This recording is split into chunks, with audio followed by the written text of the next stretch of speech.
Selamat siang teman-teman, kembali dengan saya Alvin Lim di channel Quotient TV. Teman-teman, saya sebenarnya nggak mau bicara tentang politik teman-teman ya. Tapi banyak banget komentar ke saya, WhatsApp ke saya, menanyakan ya kan tentang politik ini, tentang pemilu terutama, dan potensi-potensi kecurangannya. Dia bilang, Pak Alvin, tolong dong dibongkar. Pak Alvin, itu gimana? Pak Alvin, apa benar ada kecurangan? Pak Alvin, banyak sekali pertanyaan ya teman-teman. Dan ini semua bermula dari podcast saya di Dr. Richard Lee.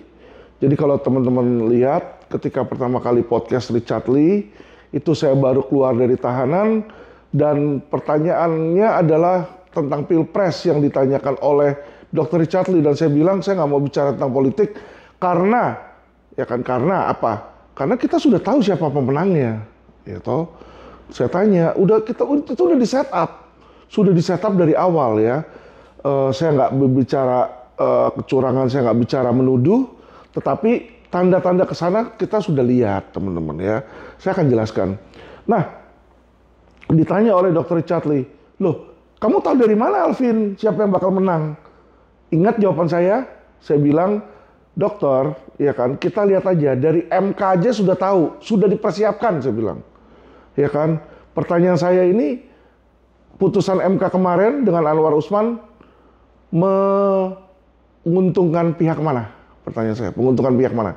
Ya, silakan jawab sendiri ya, teman-teman ya. Silakan jawab sendiri. Terlepas dari mereka adalah teman saya juga di situ ya. Mereka adalah teman saya juga, tetapi saya sudah tahu hal ini dari awal lah, dari awal. Ya kalau dibilang suruh buktikan akan sulit ya teman-teman ya, kecuali saya diberikan kewenangan. Jadi kalau bilang Alvin Lim berikan coba tolong buktikan kecurangan-kecurangan di KPU gitu kan, atau kecurangan di Pilpres atau gimana gitu kan. Itu bisa aja saya selidikin kalau memang saya diberikan kewenangan. Jadi misalnya saya diberikan otoritas untuk mengecek semua sah surat suara dan diberikan wewenang untuk melakukan audit, ya, saya yakin pasti bisa ketemu kecurangan itu, ya. Tapi kalau saya nggak dikasih kewenangan untuk langsung, ya kalau dibilang coba buktinya mana, ya buktinya itu hanya bisa didapatkan di lapangan, teman-teman ya. Itu aja, sama kayak hukum ya kan, kita bilang wah itu kita tahu deh, misalnya di kepolisian juga banyak oknum, misalnya yang nyuap ya kan. Mana buktinya orang ini nyuap? Ya, kasih saya wewenang di sana. Ya kan, saya bisa tangkap-tangkapin itu polisinya. Kalau enggak ya percuma dong kalau nggak ada wewenang ya. Itu loh teman-teman. Nah, saya mau kasih tahu teman-teman ya, saya sudah kasih kode-kode sebenarnya pemenangnya siapa. Yaitu pemenangnya yang sudah ngatur dari MK, itu sudah ada.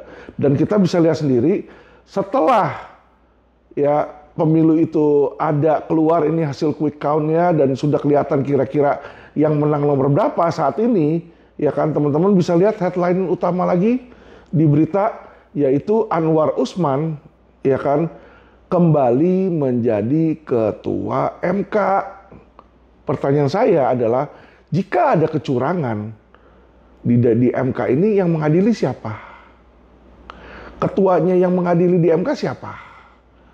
Ya kan, balik lagi adalah keluarga dari pasangan nomor titik, ya kan.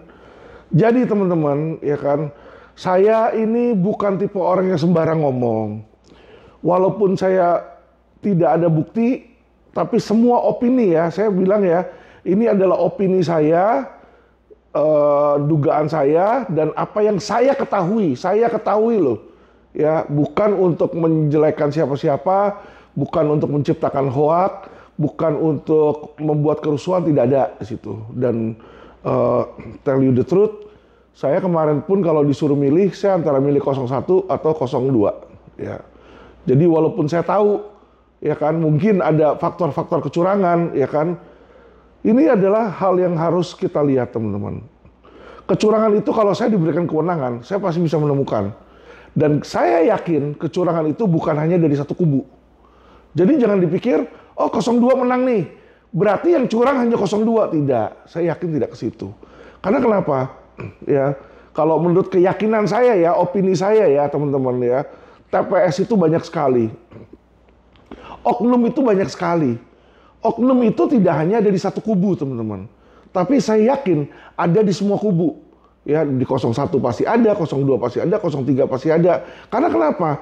Nggak semua pejabat, nggak semua pelaksana tugas, nggak semua KPU itu suci ya. Pasti ada oknum, balik lagi ya teman-teman ya.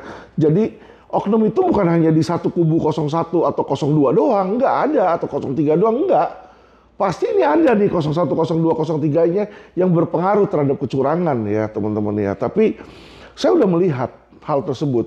Ada yang curangnya kecil, ada yang curangnya gede. Jadi kayak kasar ngomong, sorry teman-teman, anggap aja dari penegakan hukum, kasus korupsi ya. Korupsi itu ada yang korupsi 5 juta perak, 10 juta perak, 100 juta perak. Tapi ada yang korupsi kayak Johnny Plate katanya triliunan di situ ya. Menteri Pertahanan triliunan katanya ya kan. Jadi skala kerugiannya beda ya, impact kuantitinya. Tetapi dosanya sama. Sama-sama dosanya apa dia? Korupsi. Sama ini juga dosanya sama curang, cuma curangnya berapa suara? Ada yang mungkin 5 suara, cuma dia nyoblos 10 kotak, 10 kartu yang nggak sah, dia coblos misalnya 10, ada kecurangan cuma 10, ada yang kecurangannya mungkin ratusan. Ya. Dan modus-modus kecurangan itu saya yakin banyak teman-teman ya. Jadi maksudnya kalau saya berbicara, saya ini punya gelar juga CLA ya teman-teman ya. CLA ini Certified Legal Auditor ya. Jadi mengaudit sebuah hukum teman-teman ya, produk hukum atau penemuan hukum di situ ya. Jadi anggap yang kita mau audit misalnya sekarang adalah suara dari KPU ya teman-teman. Bagaimana sih kira-kira kalau saya mau curangin suara itu? Ini kita udah harus tahu dulu. Sehingga kalau kita tahu gimana cara menyuranginnya, maka kita akan mencari tahu gimana cara melihatnya di lapangan, terjadi nggak kecurangan itu ya. Contoh caranya kalau saya misalnya penjahat nih ya, saya mau mencurangin ya kan, saya akan bikin DPT fiktif teman-teman ya. DPT fiktif. DPT fiktif ini saya bisa bikin yang mestinya orangnya namanya nggak ada, tapi orangnya bisa jadi ada ya. Atau orang yang sudah meninggal ya kan, suara-suaranya masih ada, tapi nanti yang nyoblos orang lain. Ya, yang nyoblos orang lain. Jadi ada kerjasama dengan oknum lapangan. Ya, ini satu ya yang bisa kita lakukan. Kedua, yang tadi itu DPT fiktif. Ketiga, yang kita bisa lakukan apa? Ya kan surat suara palsu.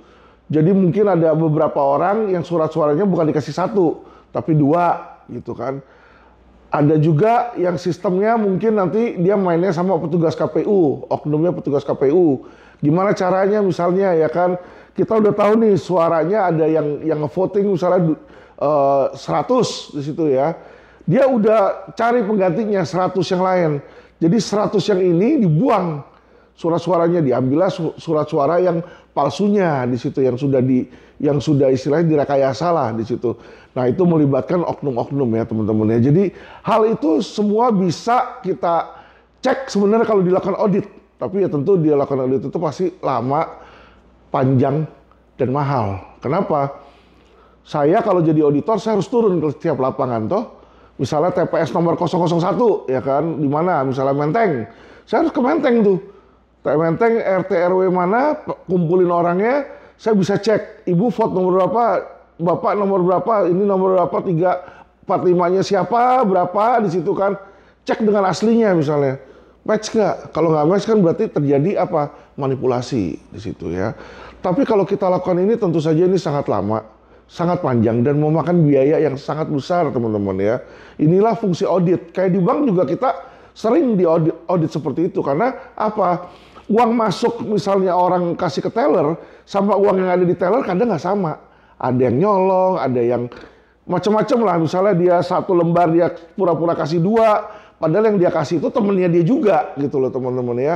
Jadi kecurangan-kecurangan ini terjadi teman-teman ya. Jadi saya nggak bilang satu yang spesifik teman-teman. Saya lebih bicara tentang garis luar, tentang opini, asumsi, dan pemikiran saya, analisa saya teman-teman ya. Jadi jangan ini dipakai untuk mendiskreditkan hal tertentu atau dipakai untuk merusak ketentraman negara. Tapi saya cuma kasih tahu ya kan, potensi-potensinya itu sebenarnya dari mana untuk mencerdaskan masyarakat di sini ya. Balik lagi teman-teman, ya balik lagi teman-teman.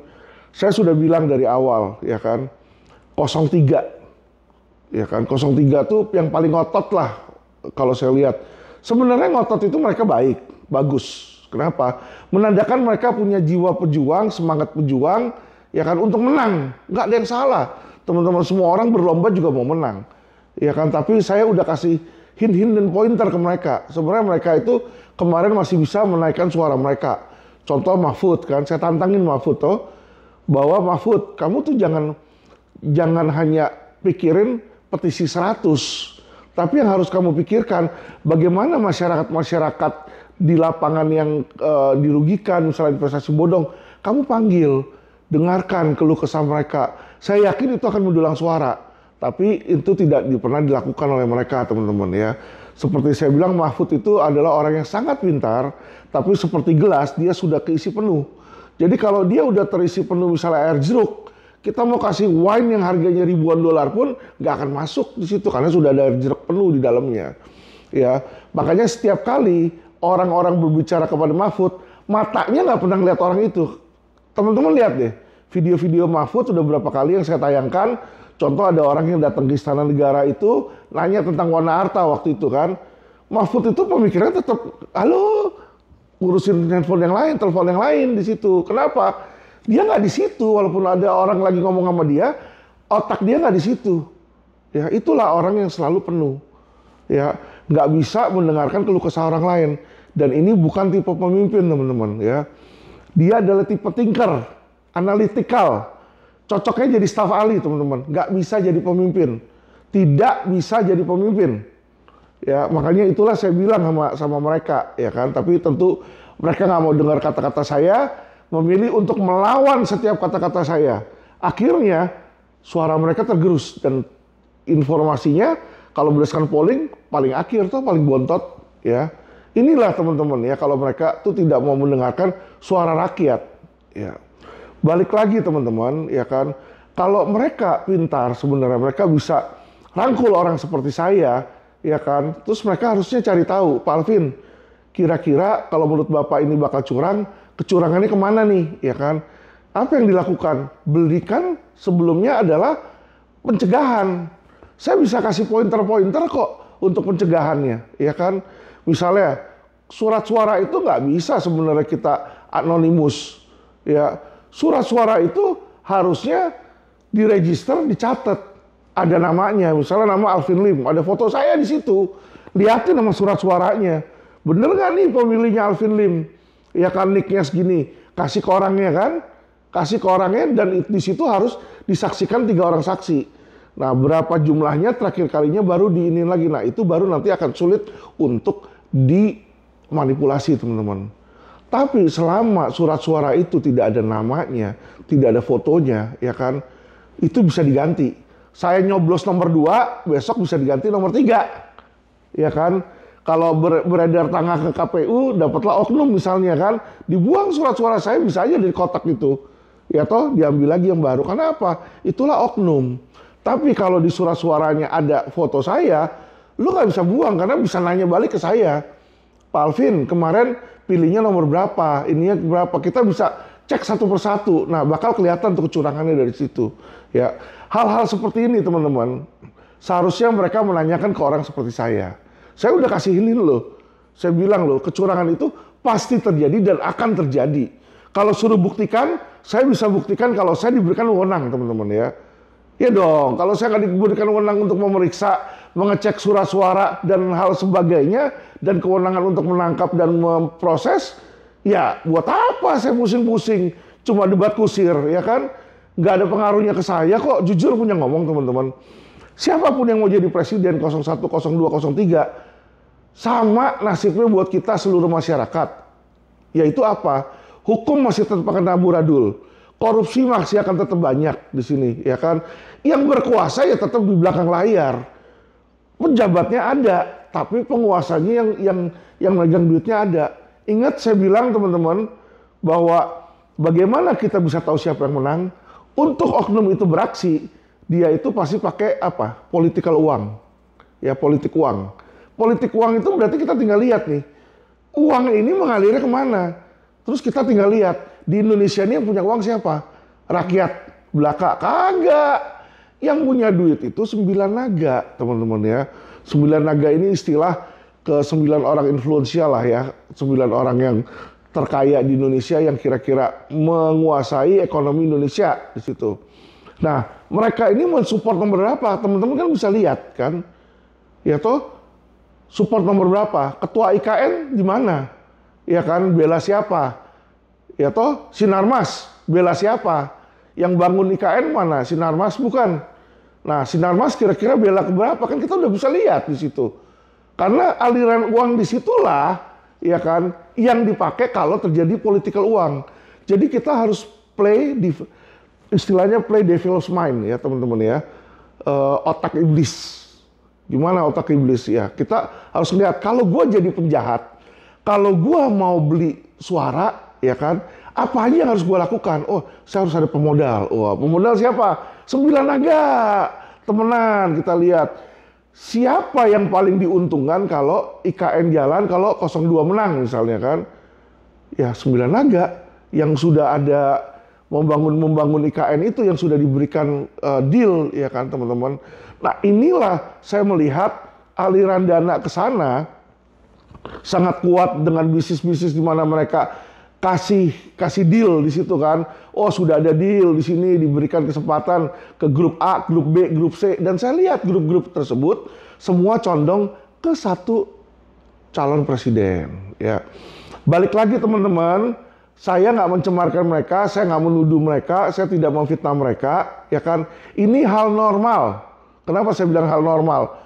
Gua kalau mau jadi presiden pun juga saya pasti gesek-gesek pejabat-pejabat toh, atau pengusaha-pengusaha toh, kan saya butuh duit. Saya butuh modal kampanye. Siapa yang ngasih modal kampanye? Toh pejabat toh katanya kan, pengusaha kan. Ya berarti kan saya berteman dong. Nah tinggal saya bisa berteman golongan menengah, golongan bawah, atau golongan atas. Kalau saya bisa berteman sama golongan atas kayak 9 naga, sudah aman lah, sudah tahta saya. Nangkap ya teman-teman ya. Jadi saya buat video ini bukan untuk melecehkan, bukan untuk menjelekkan, bukan untuk menghina, bukan untuk mencemarkan salah satu capres, bukan. Tapi saya berbicara secara umum, bagaimana kecurangan itu bisa terjadi, bagaimana cara melihatnya, dan bagaimana cara untuk membuktikannya teman-teman. Buktinya gampang, audit teman-teman. Tinggal bersedia atau enggak? Ya toh? Kasih saya kepala ketua audit, saya pasti akan temukan kecurangan-kecurangannya semua. Tetapi saya yakin gak akan berani mereka, dan mereka akan alasan, oh biayanya mahal, ono ini, ya kan? Kalau berikan saya waktu di sini, ya kan? Saya ingin ulang, saya kasih misalnya dengan foto-foto orang tersebut dan saya koreksi satu persatu, pasti ketangkep, ya kan? Dan saya yakin pasti ada kecurangan. Tapi kalau saya dikasih wewenang teman-teman. Kalau nggak dikasih wewenang cuma bilang, Alvin coba lu buktikan. Lah senjata aja kagak dikasih. Ya kan, misalnya saya bilang, oh di laut ini, saya lihat laut nih. Wah di laut ini pasti ada ikan, saya bilang kan. Dia bilang, buktikan lu ada ikan. Ya udah, kasih saya jala misalnya, atau kasih saya pancing. Nggak mau. Ya kan susah, buktiin ada ikannya. Baru saya lihat ada ikan mau jalan, saya tunjuk, tuh ikan. Dia datang ke sini ngelihat, ikannya udah masuk ke dalam. Tapi kalau saya dikasih alat, pancing, saya bilang nih itu pancing tuh, karena ada ikan. Nangkep teman-teman ya. Jadi kalau untuk membuktikan kecurangan, itu harus yang lakukan dinamakan audit. Dan yang audit nggak bisa KPU teman-teman. Tidak bisa KPU. Bagaimana orang yang kita duga sebagai oknum, dia juga yang ngecek, kan nggak mungkin terjadi. Sama kayak jeruk makan jeruk toh. Nangkap teman-teman ya, maksud saya.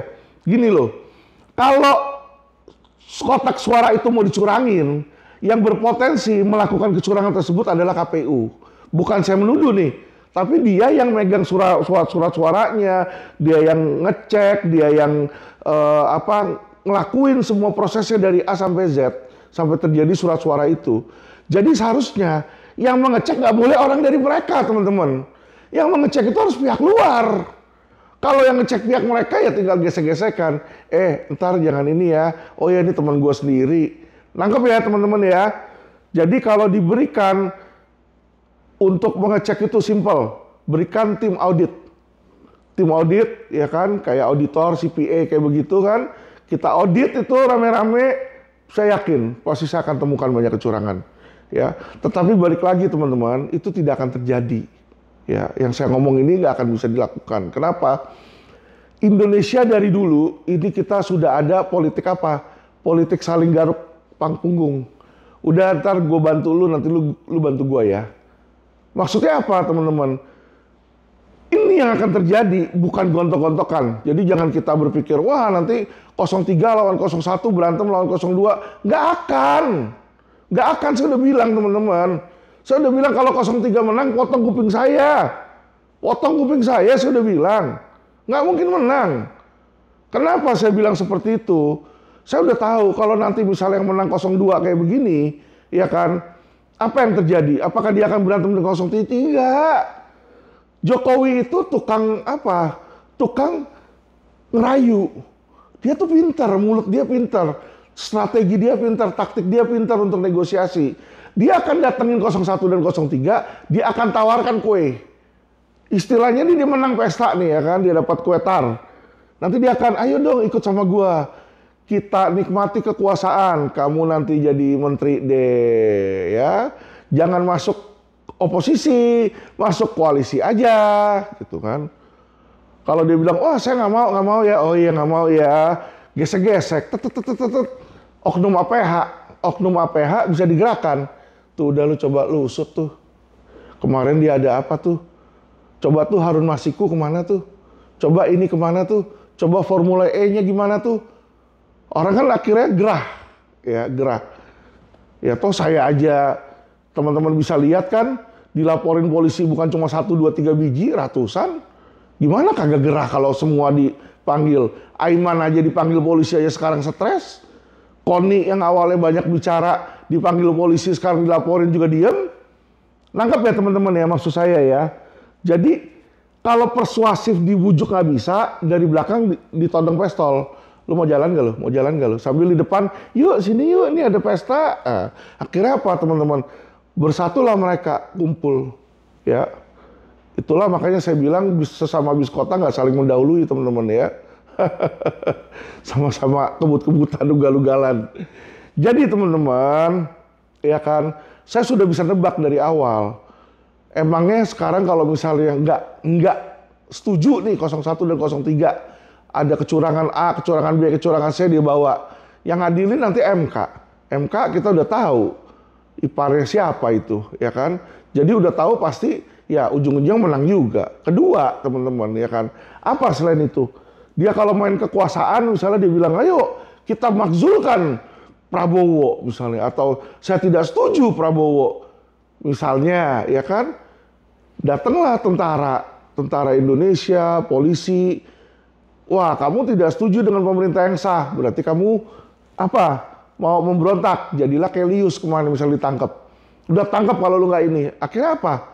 Yang tadinya mau protes jadi diem toh.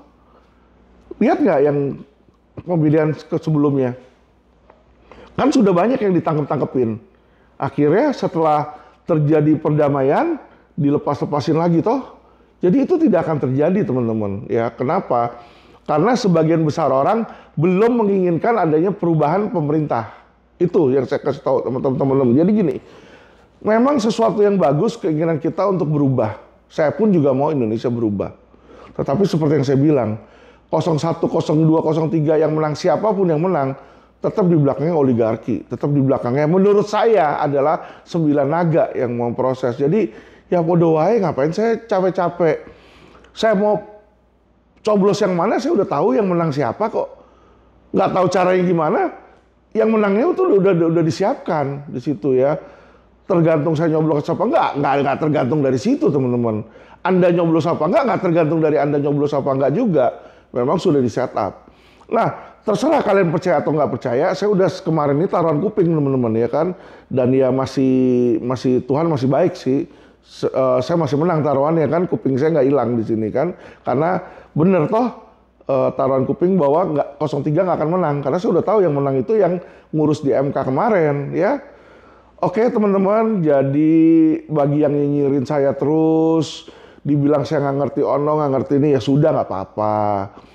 tujuan saya berbicara bukan untuk menghasut, bukan untuk suruh orang melawan pemerintahan, enggak ya. Saya juga sadar saya seorang diri nggak bisa ngapa-ngapain. Saya vokal, saya seorang diri nggak bisa ngapa-ngapain. Pemerintah manapun jadi menang 01, 02, 03, saya yakin ya saya agak pesimis mereka mau merubah sih teman-teman ya. Karena kenapa? Hidup di dalam korup itu enak menurut mereka. Sehingga otomatis mereka nggak mau merubah seperti itu ya. Ini yang sangat kita sayangkan teman-teman. Tapi bagaimanapun juga ya, sekali lagi saya mau mengucapkan selamat kepada Presiden dan Wakil Presiden yang terpilih nantinya ya, yang nantinya terpilih dari KPU. Saya yakin itu adalah 02 ya, Pak Prabowo sama Gibran. Terlepas dari adanya kecurangan atau tidak ya, Anda tetap Presiden dan Wakil Presiden negara saya. Dan saya akan hormati hal tersebut. Dan saya akan memberikan kesempatan kepada Presiden dan Wakil Presiden terpilih untuk mencoba ya merubah tatanan hukum Indonesia bisa menjadi lebih baik ya. Semoga ya kan di tangan Anda ini Indonesia bisa maju, makmur dan sejahtera ya. Dan saya Alvin Lim, jika kalian membutuhkan tenaga saya, otak saya, pemikiran saya selama saya masih hidup, saya akan berikan. Jadi kalau Bapak Presiden, Bapak Wakil Presiden berpikir, wah saya butuh nih Pak Alvin Lim nih untuk membantu dalam hal A, B, C, D, ya kan, jangan sungkan. Tanyakan saja ke saya, dan saya bukan tipe orang yang akan merusak bangsa, ya, karena saya pengen bangsa ini lebih baik, ya. Terlepas dari kesalahan kalian di masa lalu, ada kecurangan, ada pelanggaran HAM, ada apa, balik lagi, tidak ada manusia yang sempurna, ya. Ada orang-orang yang merasa dirinya hebat di situ kan, udah punya pengalaman 40 tahun dan udah punya duit banyak, tapi dia bisa jadi kan bisa dapat uang banyak dari nyogok-nyogok cuma karena nggak ketangkep aja. Jadi dosanya mah sebenarnya mereka lakukan, tapi nggak ketangkep aja, ya. Jadi di mata Tuhan itu nggak beda kayak gitu. Saya yakin kok tidak ada manusia yang sempurna. Saya yakin Presiden dan Wakil Presiden saya pun tidak akan sempurna. Tetapi terlepas dari ketidaksempurnaannya, Alvin Lim akan selalu mensupport Presiden dan Wakil Presiden untuk membuat Indonesia menjadi lebih baik. Jadi kalau pemimpin negara mau membuat Indonesia lebih baik, saya akan korbankan jiwa raga saya, nyawa saya untuk mereka. Tapi kalau mereka mau ngerusak Indonesia, ya saya terpaksa nggak bisa bantu di situ ya. Dan saya akan berada di posisi oposisi, teman-teman ya. Jadi saya bukan berarti saya mau oposisi terhadap pemerintah, tapi saya mau melihat apakah pemerintah ini memang bertujuan baik. Kalau bertujuan baik, saya akan support dong di situ ya. Jadi awal-awal kita nggak boleh sujon ya. Kita coba berikan waktu, mungkin 100 hari pertama kita lihat ya ketika nanti mereka jadi presiden, apakah ada perbaikan teman-teman ya. Jadi jangan langsung belum apa-apa jelek-jelekin terus. Dengan kayak gitu nggak ada gunanya. Nggak memberikan kesempatan kepada mereka untuk bekerja. Ya berikan kesempatan buat mereka untuk bekerja. Jangan mereka dilawan dan berantem, percuma kok. Kamu mau ngelawan, kamu berani melawan pemerintah. Kamu berani melawan TNI, kamu berani melawan Polri, ya kan? Lawyer-lawyer aja selain saya nggak ada yang berani kritik oknum Polri kok. Ya kan selain Alvin Lim nggak ada yang berani kritik oknum Polri kok. Di situ kan. Jadi nggak usah lah banyak bacot di luar. Sok hebat ono, sok hebat ini. Ya kan, kalau ini akan memaksulkan Jokowi, jangan. Nanti kalian yang masuk penjara, teman-teman ya. Jangan itu. Jangan pernah melawan pemerintah yang sah. Ya, balik lagi ini hukum positif. Makanya Jokowi selalu bilang, kalau menurut Anda Pilpres ini curang, berikan buktinya, laporkan ke MK. Kan? Tapi kan saya tadi udah cerita itu. Ya, jadi nggak usah lah, percuma teman-teman. Ya, Anda melawan arus laut, kalian nanti akan habis tenaga. Ketika habis tenaga anyut juga. Be smart teman-teman, be smart ya. Oke teman-teman, saya berikan ini konten untuk mencerdaskan ya teman-teman ya. Mencerdaskan agar teman-teman punya hati yang tenang. Siapapun presidennya kita terima aja dengan legowo di situ ya kan. Kita doa, kita bantu support teman-teman ya. Kalau memang mereka baik kita bantu. Kalau memang mereka nggak baik nanti kita pikirkan bagaimana caranya untuk memberikan masukan kepada pemerintah di situ ya. Ayolah kita menjadi warga negara yang baik, jangan kita menjadi warga negara yang nyinyir-nyinyir terus, ya kan, yang ngata-ngatain, apa namanya, ngajakin berantem kayak begitu kan. Apalagi membela satu menteri tertentu melawan menteri yang lain, ngapain sih kayak begitu? Ya, saya nggak mau jadi lawyer seperti itu. Saya mau jadi lawyer yang memberikan added value, nilai tambah, ya. Teman-teman, dan dari sini semoga nih video saya ini bisa berguna mencerdaskan teman-teman. Ya, pikirkan coba baik-baik teman-teman. Yang saya ngomong ini benar nggak? Ya, yang saya ngomong ini benar nggak? Kalian misalnya nggak suka pun, terus apa? Ganjar aja nggak bisa ngapa-ngapain kok. Ganjar aja cuma ngomong, iya, apa Anda percaya suara saya cuma segitu? Ya kagak percaya Pak, lu bisa buktiin nggak? Tapi, nah mati kan? Seharusnya kalau dia kenal Alvin Lim, dia bisa buktiin. Ya kan? DPR bikin pansel misalnya kan. Alvin Lim jadi ketuanya. Saya audit tuh. Pasti ketemu kejahatannya. Pasti ketemu kecurangannya. Ya kan? Tapi kalau kayak begini doang, dia cuma ngomong-ngomong doang. Sampai kapan juga tahun kuda juga lu nggak bakal berarti ngomongannya. Ya kan kelihatan ngomongannya ya. Kagak ada tuh nilai keberaniannya. Kegagahannya yang kayak gagahannya Megawati nggak kelihatan di Ganjar. Kalau Megawati kan saya pasti menang dan saya akan menang di situ kan. Udah selesai pemilu, emang kalian percaya angka saya segitu kok gitu?